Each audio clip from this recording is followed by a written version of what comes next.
Good afternoon, everyone. Welcome to the Developing Cultural Intelligence with the IDI webinar. My name is Erwin Ince. Just to let you know, one of the beautiful things about working from home is your son practices piano in the background when you're on webinars. So if you hear some music in the background, that's my son doing his piano practice.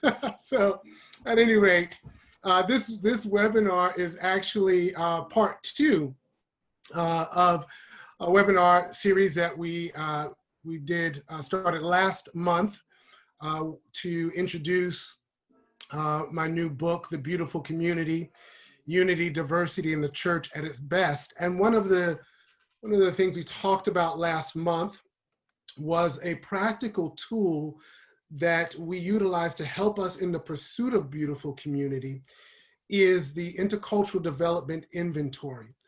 It helps us to get a sense of where we are in terms of our level of cultural intelligence, our level of intercultural competence, as these are important factors as we pursue love of neighbor across lines of cultural and ethnic and socioeconomic differences. And so I'm a part of a group called the Christian Cultural Intelligence Group.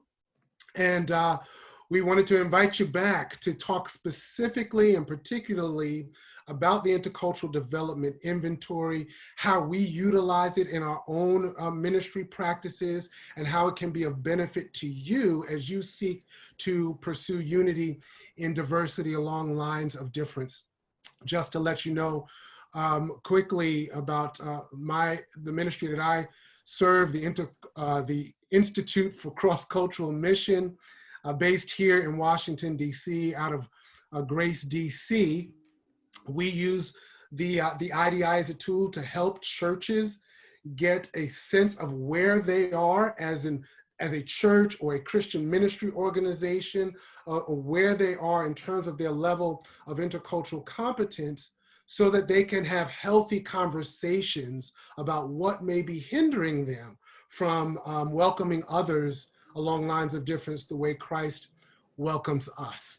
And so that's what this hour is really about, how this tool, this common grace tool can be useful for you in your own ministry, church pursuits. We've got a wonderful team of cross-cultural ministry assessors here to share with you about the tool. And so I'm going to transition and give the floor to my brother, Pastor Omar Ortiz, who's going to give you a little bit of an overview of the IDI as an instrument. Thank you, Erwin. Hey, everybody, welcome. We're really excited to be able to share with you about this instrument. Before I explain to you what the IDI does, I want to make sure I just tell you how I use it, because if I don't do it now, I'm afraid I'll forget later. I work for Christ the King Presbyterian Church in the greater Boston area as a multi-site church, and I work specifically in the ministry of our church planting center.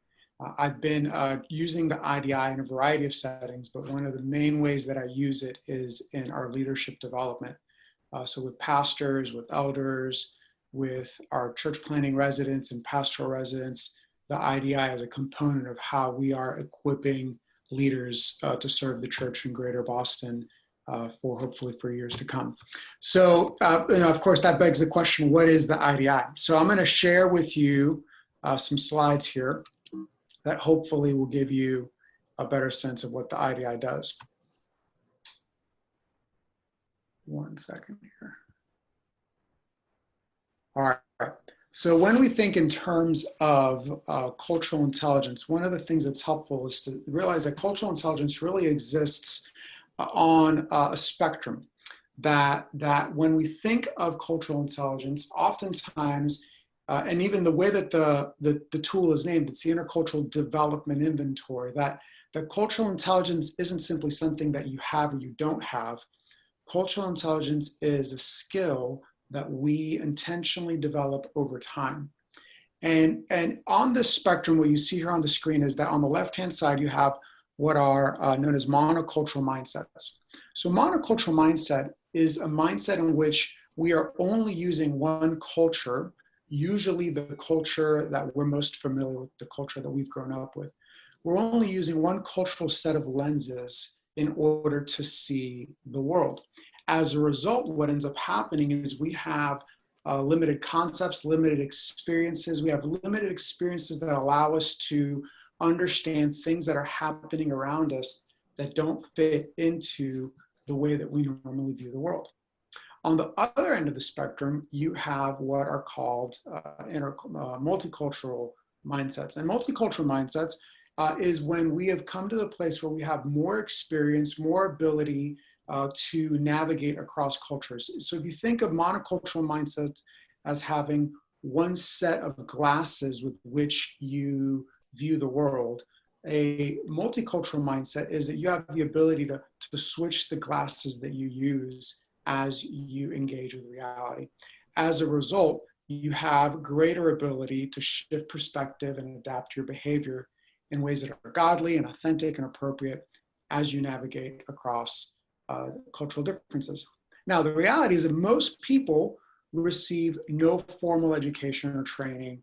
They get no formal assessing on their level of intercultural competence. And as a result, we think, well, if I hang around people that are different than me, if I've traveled to different places, maybe I've been on a mission trip, then that automatically means I have more intercultural competence. And that's actually not necessarily the case at all, because we can be in these culturally diverse places, but still look at everything through one set of glasses.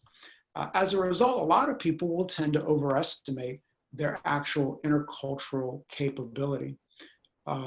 Studies of the IDI indicate that really only about 15% of the population, of people who take the IDI, I should say, have a deep cultural self and other understanding. In other words, most people tend to overestimate where they are. So with that kind of basic framework, what does the IDI do? So what you'll notice immediately at the bottom is that these two words, these two phrases pop up at the bottom of this graph. You have a monocultural mindset on the left-hand side and intercultural mindset on the right-hand side of the screen.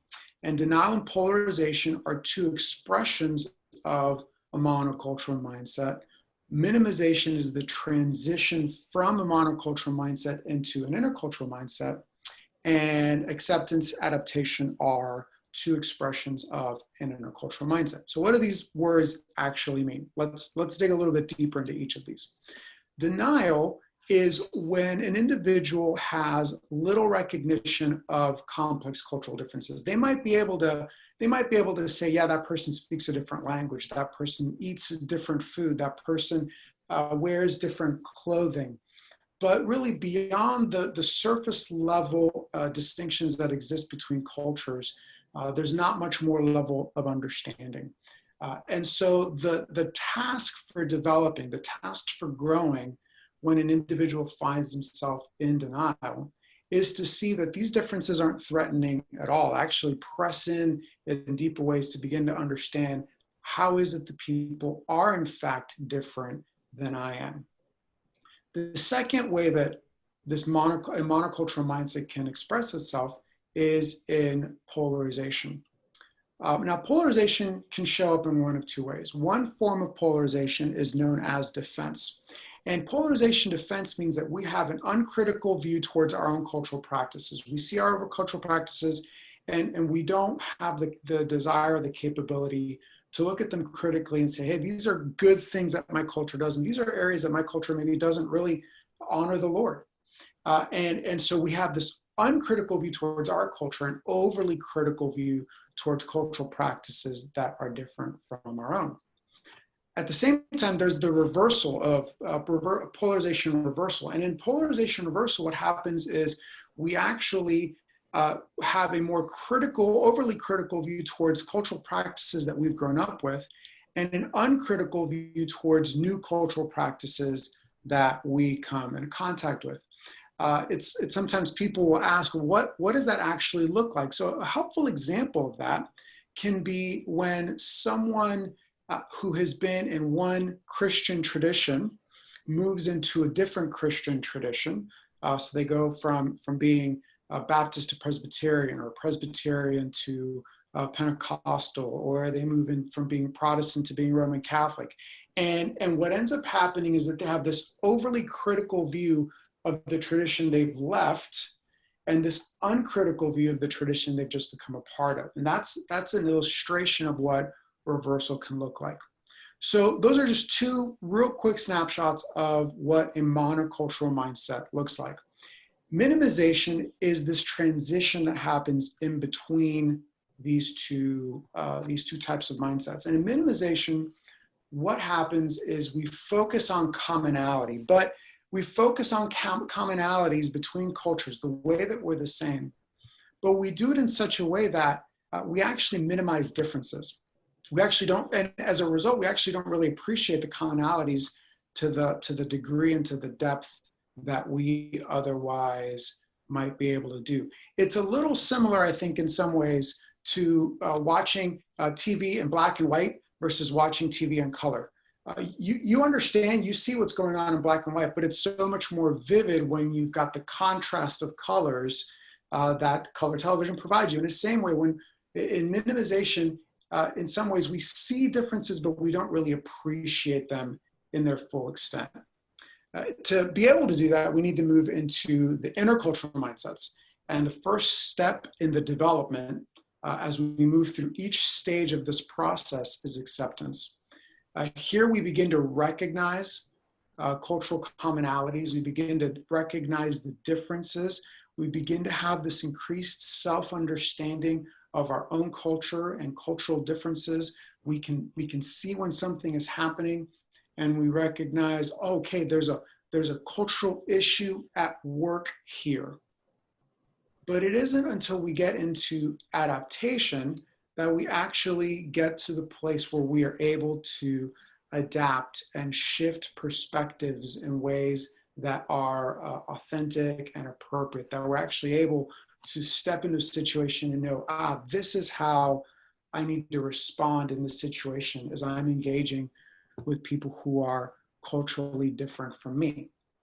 Now, to step back to the big picture of the continuum, what the IDI does is it will place you somewhere on this continuum.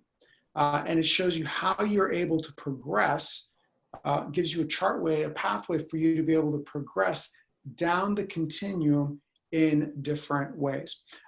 Now, what I'm going to do now is I'm going to pass it on to my colleague, Y. Plummer, and he's going to speak a little bit more about how the IDI can help you develop intercultural competence. Okay, hello everyone. My name is Y. Plummer, and I work for Mission North America. I'm the African American Ministries coordinator, and I got involved with the IDI in 2018, I believe, when I became a qualified administrator. Some of my initial work involved just one-on-one individual IDIs with people, but I got heavily involved last February when ICCM, Institute for Cross-Cultural Mission, Irwin director called me and Maria Garriott in to help him with a school that was interested in taking the IDI with the idea of potentially changing the demographic of the school. 215 took the IDI at that time. That was obviously an overload for one person to be able to do the debriefs. And so I was asked to come in, and Maria Garriott, one of my colleagues, came in to help do debriefs in lower school, middle school, and the upper school, and some of the faculty. We debriefed them after Irwin gave an incredible presentation on the Imago Day, and we debriefed the school. And then the question after the debrief was, well, now what? Those are interesting results, and we see our profile, we see that our perceived is a lot higher than what our developmental is. So how do we develop and come more in line with our perceived? Well, the suggestion was threefold. One, well, you can just do the individual development plan, which comes with every profile. There's a plan, and you can do that on your own. My experience is that most people don't do this on their own, requiring an awful lot of discipline. So the next thing is recommending individual coaching. You can find someone to individually coach each person who took the IDI. Third recommendation was for them to work in groups and to have groups work together on the IDI. So they wanted me to come in and to work with them over the school term, coaching them in groups.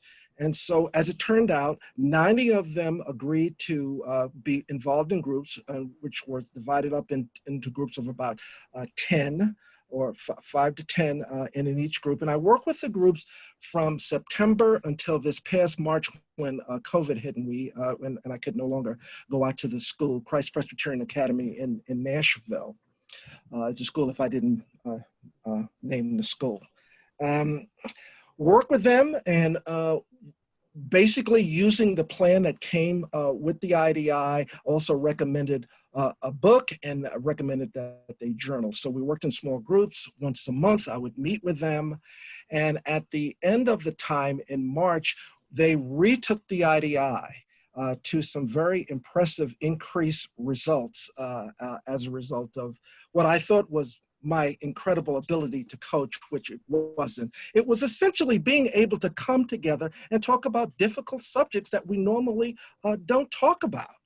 And their IDI grades actually increased, and they were very encouraged by those results. And so the plan is for us to continue into it another year, beginning actually at the beginning of September. We're going to continue with those same groups, and there are even more people interested in being in a small group, and so they will be joining small groups. So we're going to increase that number to probably about 125 will be in small groups. And what they want to see is they want to see their school change. They want to see a change in curriculum. They want to see a change in staffing, how they approach race, the issues, discussions, being able to talk about these things.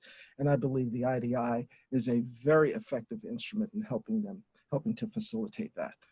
With that, I want to pass the baton on to Maria Garriott, and take it, Maria.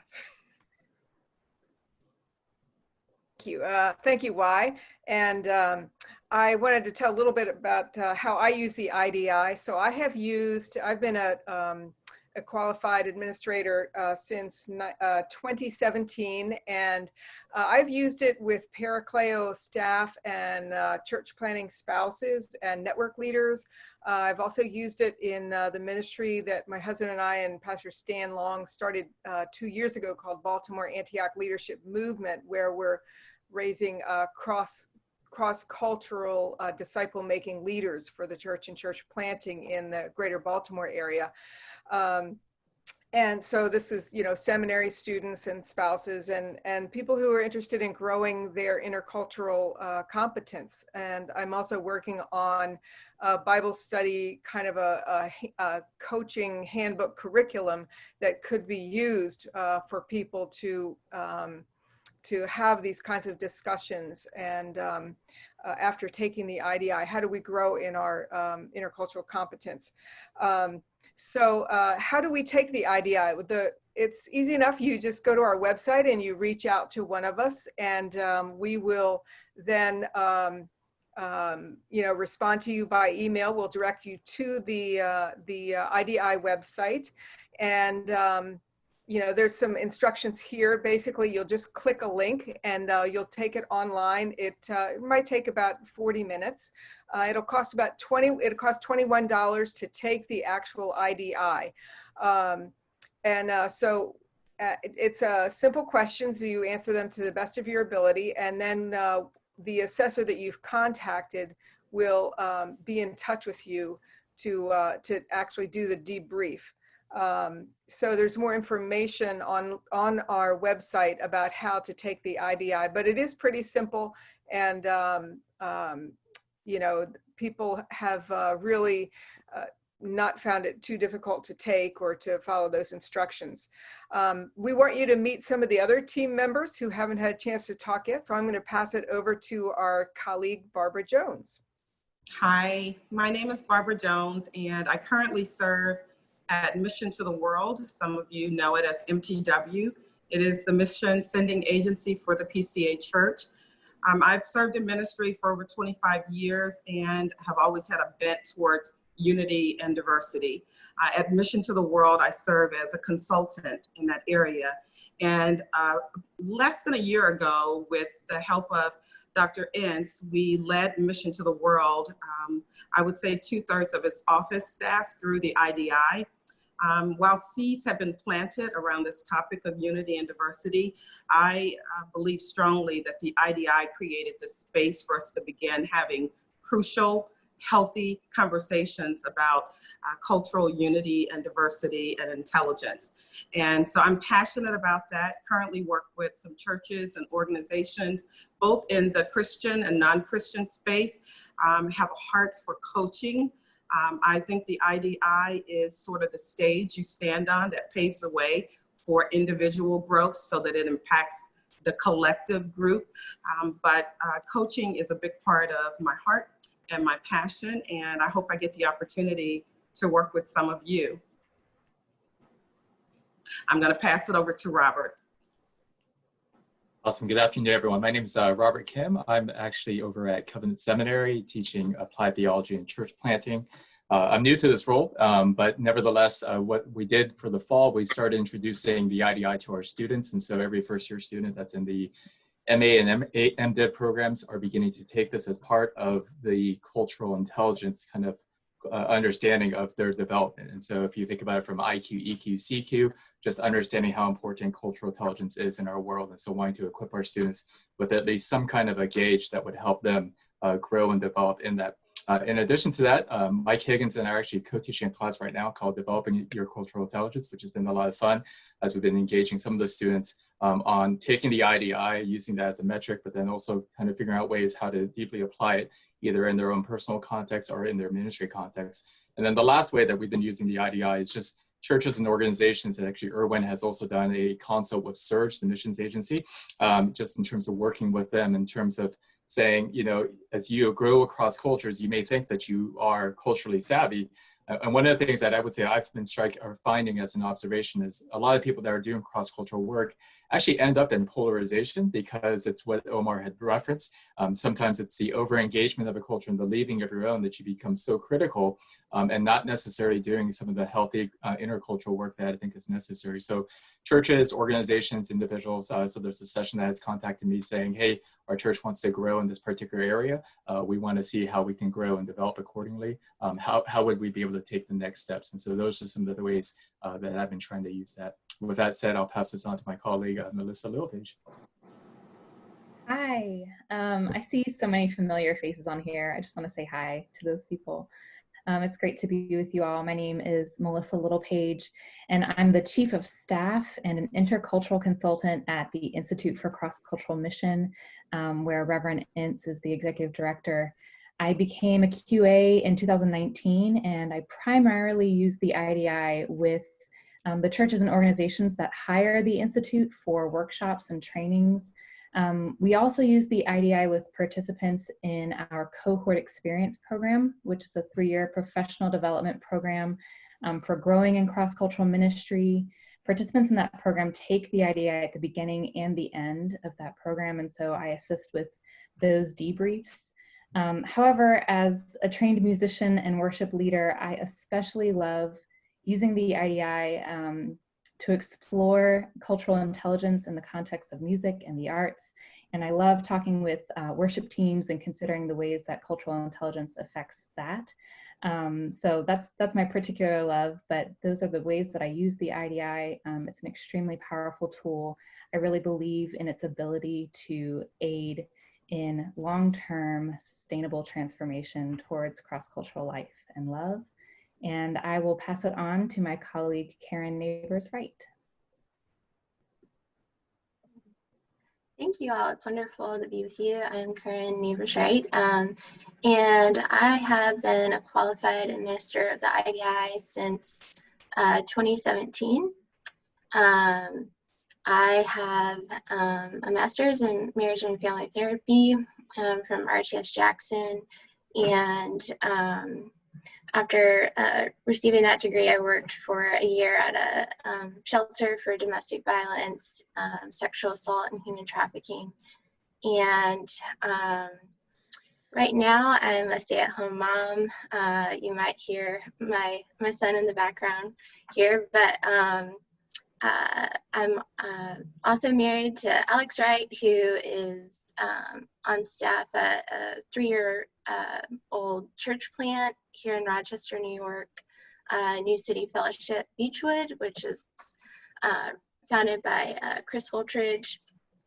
And our church is neighborhood focused, and so and cross-cultural, and desires to be, and so the IDI is really relevant here. Yeah, my passion is working with people. As someone with background in counseling, this fits right into what I love and do. And I think, well, my experience sometimes has been in higher ed that culture or diversity was kind of tacked on to the back of a chapter or a class. But the more I've learned, the more I realize just how formative culture is to how we see ourselves and how we see other people and our behavior. And so understanding these dynamics has just been so helpful for me as a practitioner, and I really desire to help other counselors and ministry leaders, pastors, to kind of make more of the implicit, explicit, and process these cultural dynamics and how it impacts people's relationships, whether it's their relationship with themselves or their team or church. And so I'm just so thankful to be a part of this team, and I'm honored really to be here. So I will pass on the baton to my colleague, Ann Powers. Thank you, Corinne. I would have loved to hear that little guy in the background, but I didn't. My name is Ann Powers. I've been a qualified administrator with the IDI since 2015. And my primary use of it and initial use of it as well was in church planting. That is my background and my passion. And so as part of my work at that time with the Church Planting Assessment Center through Mission to North America, we started to use this instrument as a value-added tool, so that as people were considering planting churches and just doing a wide range of things to evaluate their own skills and abilities in many, many different areas, this seemed to be a foundational place to start as well, if we want church plants that more fully and robustly and deeply reflect the communities they're planting in, instead of just reflecting the culture of the church planter. So we see this as a very valuable way to encourage individuals who want to plant churches, and then through them, their churches, to just have a more deeper understanding of things that are issues of culture and how to enter into them in an authentic way, a respectful way, and an honoring way that does in fact bring glory to God. And so what happens with them is that they go through the assessment process and they take the IDI profile as part of that. And then at the conclusion of that experience, they sit down with me, usually virtually, and I go through their IDI profile with them and get them initially launched into their individual development plan. The hope and the goal with that, of course, is that they would continue on with a church planting coach who gives them some accountability, but the door is wide open for them to enter into learning cohorts or begin a coaching relationship with one of us if that is their desire. But it is something that gets them set on a path where they have the tools and this a deeper self-knowledge of where they are themselves in this whole area of issues of culture. So that's been going on for the last 5 years or so. We're also using this in training environments for church planters once they're on the field. It has been used in cohort environments in a couple of different presbyteries, and with the work of Next Gen We collaborate with them as well to do that once people are on the field, or at least in training and moving towards church planting experience. Interestingly enough, we've also been approached by a team of ESL trainers, people who are ministering to immigrants to this country who are trying to learn English. And the ESL teachers realized that they had a lot of interaction with people who were different than them, and they wanted to be able to be respectful and honoring and just understand at a deeper level what those experiences were like and be able to interact with them very well. So that's another great way to use this instrument to just bring awareness to that whole entire process. It's also something that I see great value in for people who have launched their church and are developing a core group, or people who have their first sessions or many, many years into a church plant that it's now an established church, to be able to bring the leadership to a greater degree of awareness of how to navigate issues of culture more authentically. The IDI is just a starting place. It is not the end goal. It is really just a place for us all to be able to understand ourselves a little better, and then have tracks to run on to figure out what's next. What else can I do in this area to learn and grow and develop? I would like to now pass the baton on to my husband, who will wrap us up and give us his perspective on this. Ted? Ted, you're still muted. Well, welcome everybody. Appreciate you participating in this. You've been listening to members of the Christian Cultural Intelligence team who have been using this in a variety of contexts in many.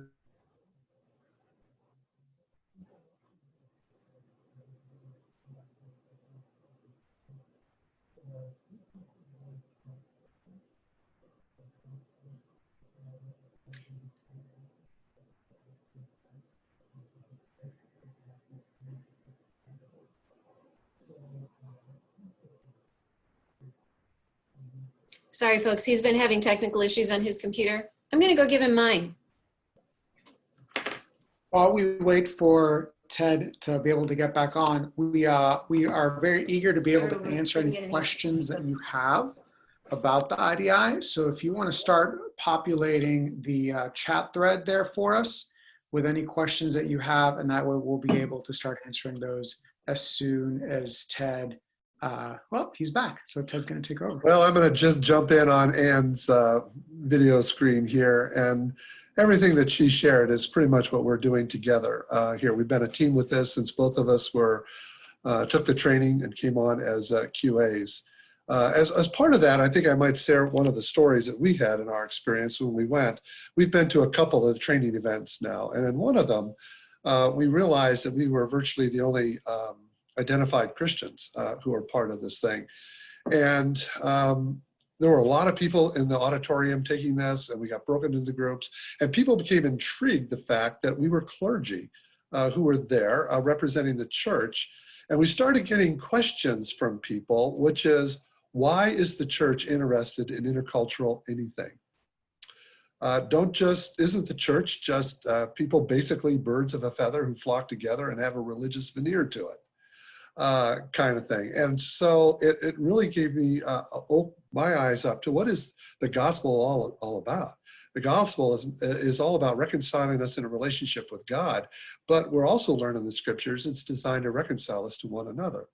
And the thing I find so valuable about the IDI is it is very much related to what it is we're trying to accomplish with the gospel and in our ministries, and to build the kinds of necessary bridges that are going to allow us to communicate the gospel, to build healthy relationships, and to engage people in meaningful ministry beyond those who are just simply like us. And so what you've been hearing from this Christian Cultural Intelligence group here is that this is a tool. Just as a sum, it is a tool that we're using that provides a helpful, tangible start to someone who wants to grow in an intercultural competency.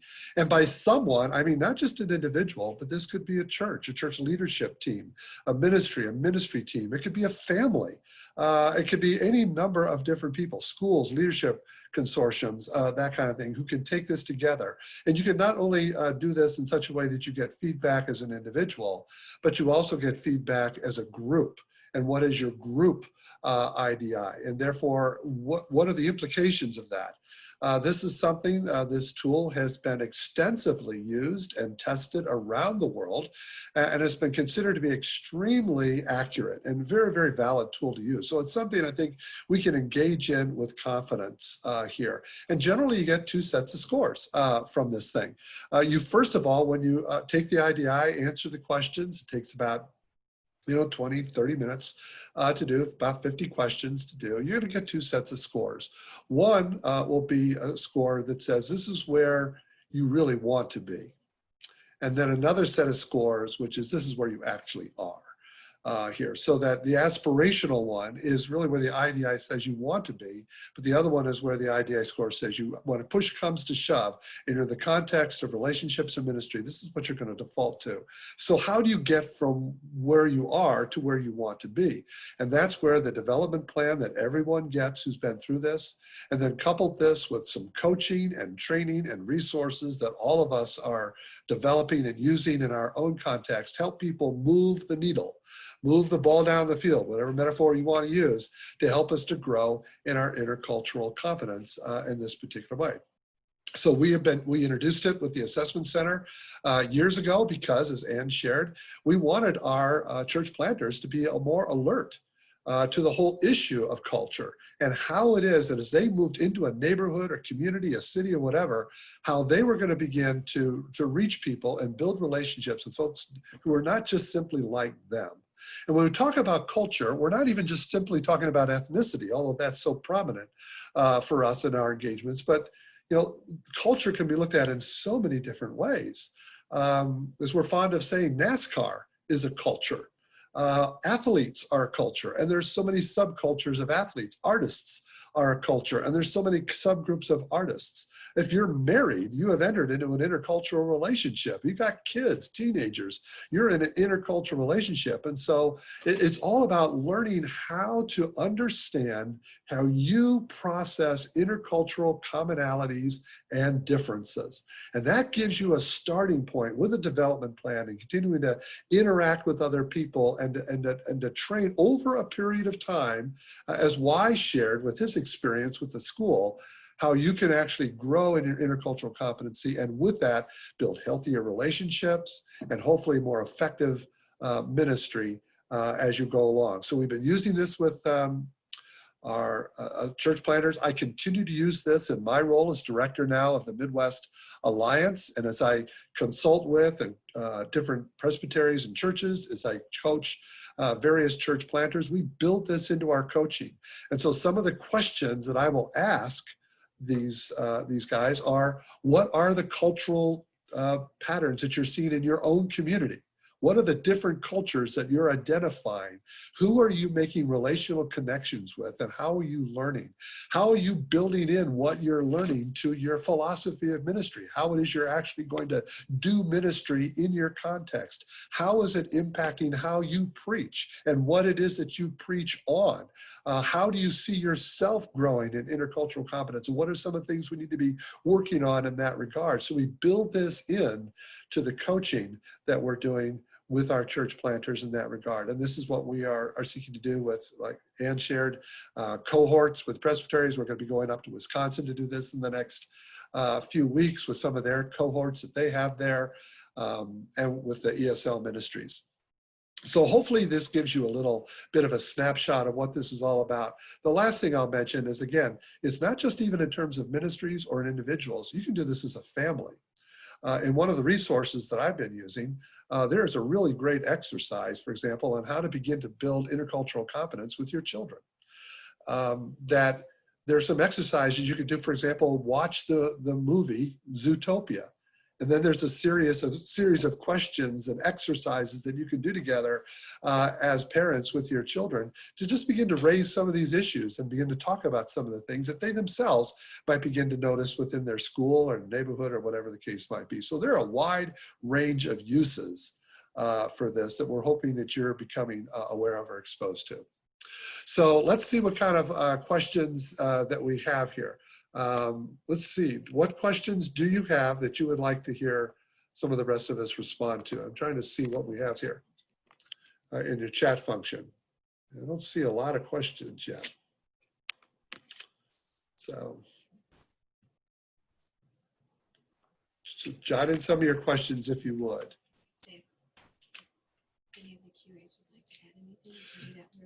And while we're waiting for questions to come here, now that you've gotten an overview of this, are any of the rest of you, the rest of the QAs, may have thought of something that you wish you'd added to the mix? Go ahead and share that as well.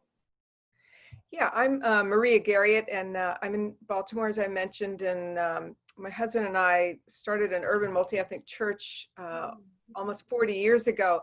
And what we're seeing in Baltimore is really what is happening all across the US, is that suburbs and cities are very diverse. And unfortunately, the church has not kept pace in our ability to reach diverse people. And this is part of the reason why the church is floundering in many areas, and so many churches are plateaued. Something like 70% or 80% of churches are plateaued or declining.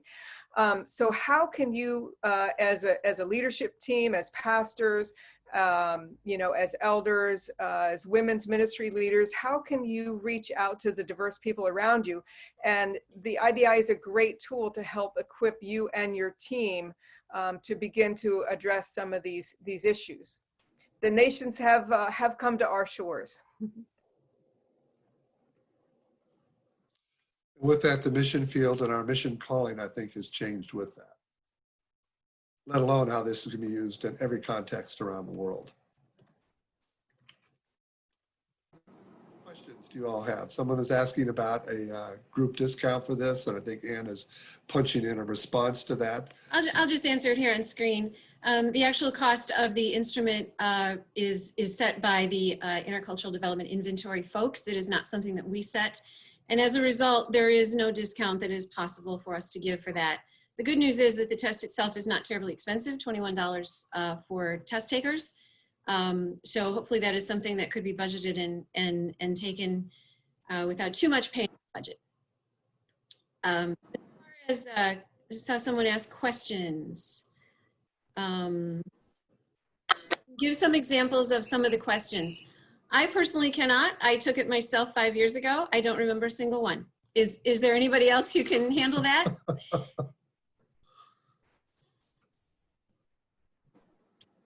I'm not sure it's going to help you anyway. The questions will ask you to reflect on your view of your culture and other cultures. I can't give you a specific example of what a question is worded out, but the general tenor of the questions is asking you to think about, to what degree do you believe in universal values or things like that. And it's asking you to, on a continuum of highly agree to highly disagree with, I believe, 5 different options in between.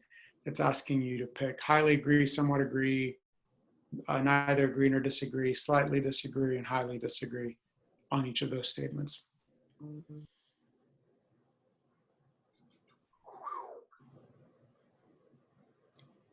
Why there's a question directed to you here. On the IDI website, it mentions there's an educational version in addition to the main one.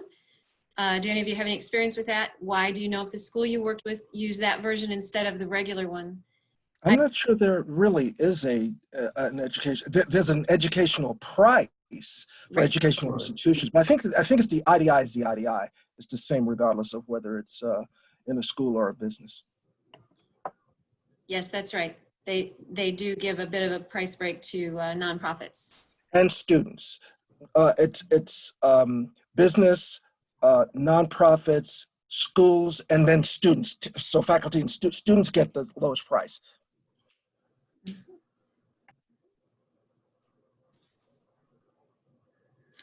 Maybe, Ann, you can share how they get their results and how a debrief is set up and what's usually involved in that. Well, we may, those of us here on the screen may handle that different ways, and I'd love to hear the rest of you chime in on that. But if you approached me to take an individual IDI, I would set you up with some codes that would get you onto a website where you would take it online and the results would come to me. Once I see that you have taken it, I would contact you and we would set up a date where we could do a personal debrief, which I said was usually virtual, on the phone or via Zoom, something like that. There is an introductory video that in those circumstances are required by the IDI folks for us to provide that takes the place of the information that is usually shared in a group debrief setting. Just an introduction to the instrument. You did see a little bit of that today, but that is a requirement for licensing that we have to abide by, that you see that information first. And then we spend about 45 to 60 minutes on the phone going over your results, your profile, and the beginning of your individual development plan. So that's a snapshot of how I handle the individual debriefs. If anyone else wants to chime in with more, please feel free. My friends, QA friends. And how would you handle a group debrief? I can take that. So Okay, group thanks, Yeah, Omar. thank you. They can be handled in a variety of ways, but the idea of a group debrief is that everybody who has taken the IDI in a particular organization, so let's say, for example, a church setting, or you're working for a ministry, everyone in that organization that's taken the IDI, we generate a combined report that is an average of everybody's individual scores. In that group debrief, we present some of the theory behind the IDI and cultural intelligence. Different QAs will handle those group debriefs differently, but at the end of the day, the entire group gets a picture of where the group is, where you're functioning together as a group. The benefit of that is that there are some studies that indicate that multicultural teams, so that's teams that have got diverse people in them, and that's every team, multicultural teams will function at higher capacity when they are actually celebrating and leaning into the diversity of gifts of everybody on the team. So after the group debrief is done, then what we do is set up individual debriefs. And it's important for you to understand, so that in a group context, you only see, the only person that sees your individual results is the individual. So supervisor wouldn't see it, a pastor wouldn't see it. That is confidential information that's only shared between the administrator that's debriefing you and the person that's being debriefed. Everybody can see the group profile, which is, again, the average of everybody else's debriefs. Let me, can I just tag? Go ahead, please, Erwin. Jump in at the end, because we, at ICCM, most of our engagement is group debrief work, group training, group profiles. We do some individual debriefs, but usually as it relates to creating profiles for groups, with the exception of our cohort experience, right? We'll do individuals with the cohort. But one of the benefits, to tag on, everything Omar said was correct, but doing a group profile and a group debrief actually helps set the stage for healthy conversations about the dynamic within the organization, right? And so people sometimes whose voices are not normally heard in these contexts about some of the challenges as it relates to cultural intelligence and cross-cultural competence gets brought to the surface to say, why as a group do we think we're at this point on the continuum, but we're actually here? What is this gap about?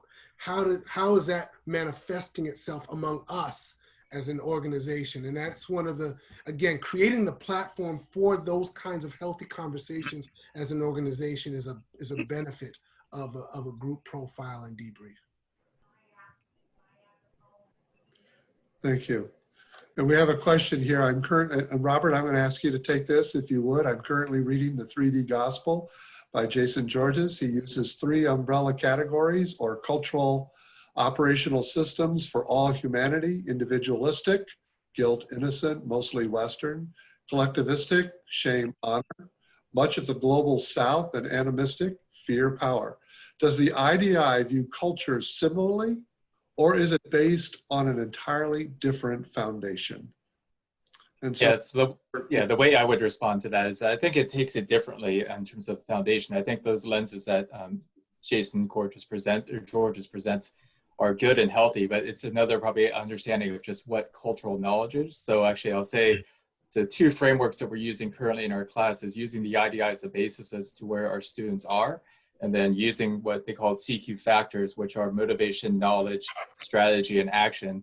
But what I would say there is that really speaks to the understanding of knowledge, which is how our culture is very different. And so that might also answer Hernando's question with respect to kind of, does it view one culture from the other? I think the IDI just says this is where we are on the continuum of how we engage other cultures.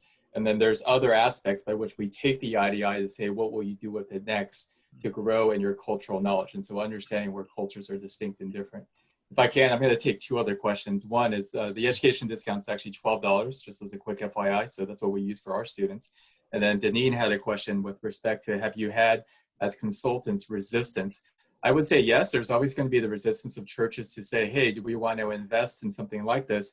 I think the good thing in our current cultural movement, hopefully there is at least a general sense of motivation for a lot of our churches and organizations to say, you know, we've had a systemic issue for so long. If we've done the same thing and had the same results, why not pursue something like the IDI that would perhaps help us along in terms of our journey and our pursuit? And that's at least what I'm seeing with churches and organizations that are saying, yes, let's do this because it's an investment worthwhile, because we haven't changed over, let's say, the past 50 or 100 years in terms of our church stance as to where we are. The other thing I would say is what's interesting for those who take the IDI, what Ted was referencing in terms of the PO and the DO, there's usually a shock and awe factor where that's a lot of resistance, where they were like, there's no way the IDI is right. I'm culturally competent. I work across cultures, et cetera, and things like that. But it's when you go through the debrief, when you finally begin to walk with them, they're like, oh, wait, no, that's exactly right. That's exactly what I do. And that's where I would say that the resistance sometimes is in getting the results, but it's in the explaining of it that they begin to understand kind of how their heart operates within those particular cultural matters or settings. Thank you. Anybody else want to chime in? No, I would just agree with Robert. I think it is important to move from the group context to the individual context. I think there is a level of awe when a person takes a moment to really see themselves and look at themselves in the mirror and say, wow, things are not as bad as I thought they were. And I love that it's a level playing field. So there's resistance both with people of color and non-people of color, because they're afraid of what they're going to see on paper. But once you talk through it and work through it, there's a sense of joy and struggle that you get to work through that's beautiful, especially in the coaching aspect of it. Well put. Thank you. I'm Claire Davis. I used to teach church history. For me, foreign missionaries were the people who showed us the way.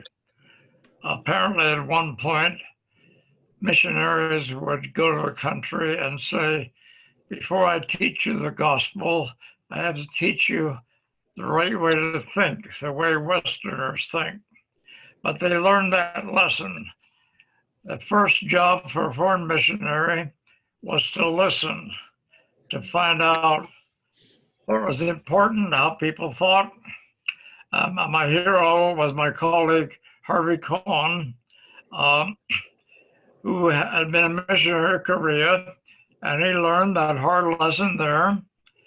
But when he came home, he told us, right here in the United States, you also need to listen. And one of his colleagues was Tim Keller.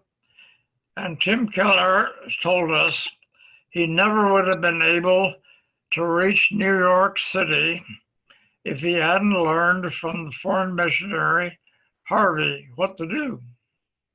And I think a lot of this is for cultural reasons. Many of us have a truncated gospel. We're leaving things out. There's some things in the gospel that are important to us. Other things don't seem to be important. But when we have a cross-cultural experience, hopefully we ask each other, what is there about Jesus that is so important for you? And then we say, oh, I never thought of that before. So we're building unity in the body of Christ. And Jesus told us to be one. That's very important. But at the same time we build unity, we're learning from each other aspects of the gospel that we never thought of before. Thank you, Dr. Davis. That is a really good word. Appreciate that very, very much. We're very honored to have you here and a part of this. We also have a practical question about group size. Is there a group size that we're looking for? And maybe Omar or Erwin, you guys have done a fair amount of this, and Melissa, maybe some of you can jump in on this group size for debriefing. Melissa, I'll let you answer. Yeah,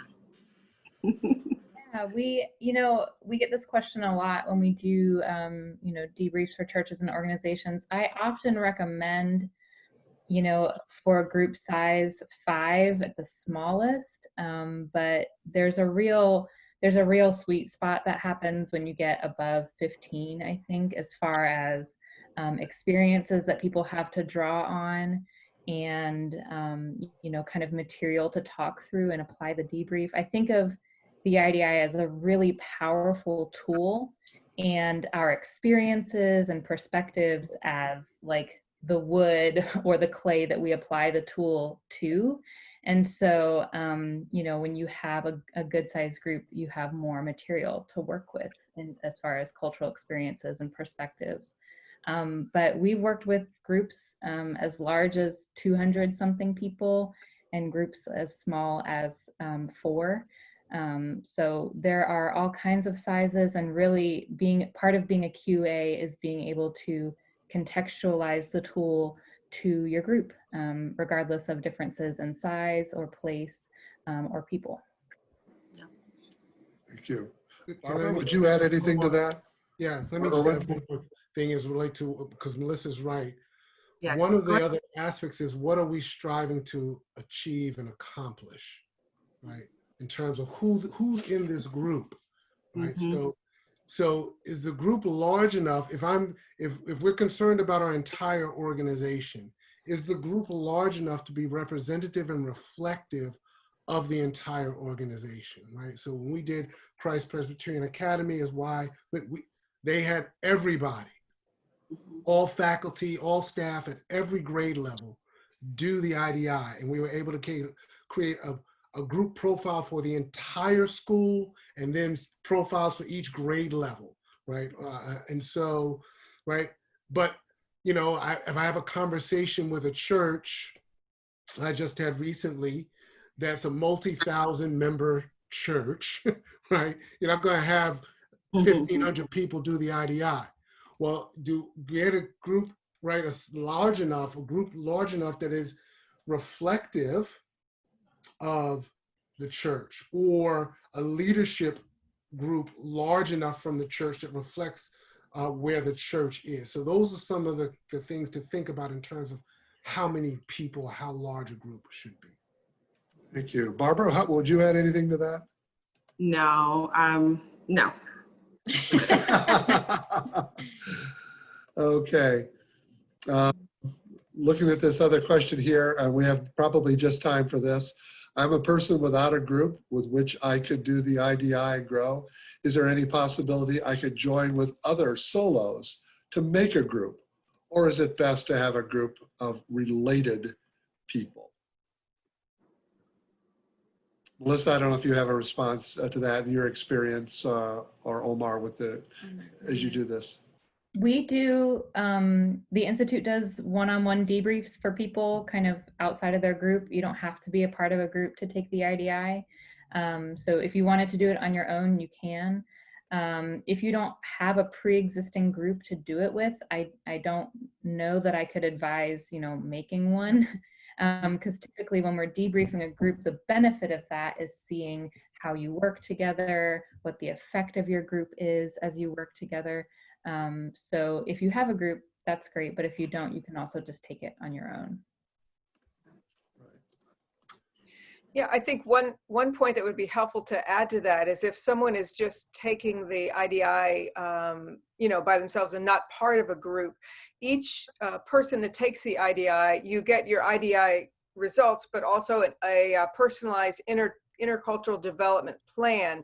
So you can talk that through a little bit during your debrief, and then if you want to go further, you can engage a coach to help you to develop more in that area.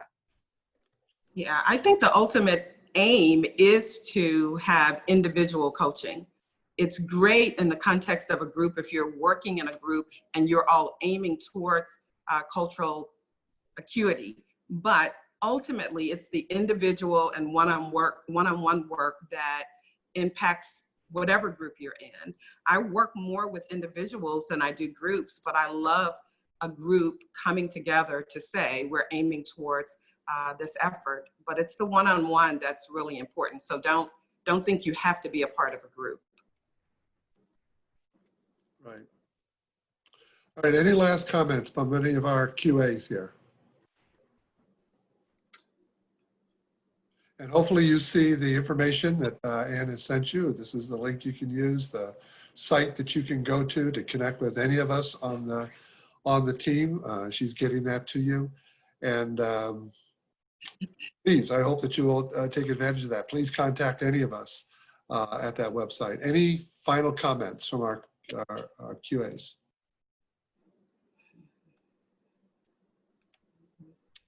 Okay, well, thank you all so much for joining us. I hope this has given you a snapshot of what this instrument is all about. Feel free to send additional questions, contact any of us, as I said here. But thank you all so much for joining us this afternoon. Yeah. Thank you all. Bye now. Thank you. Thank you, Mr.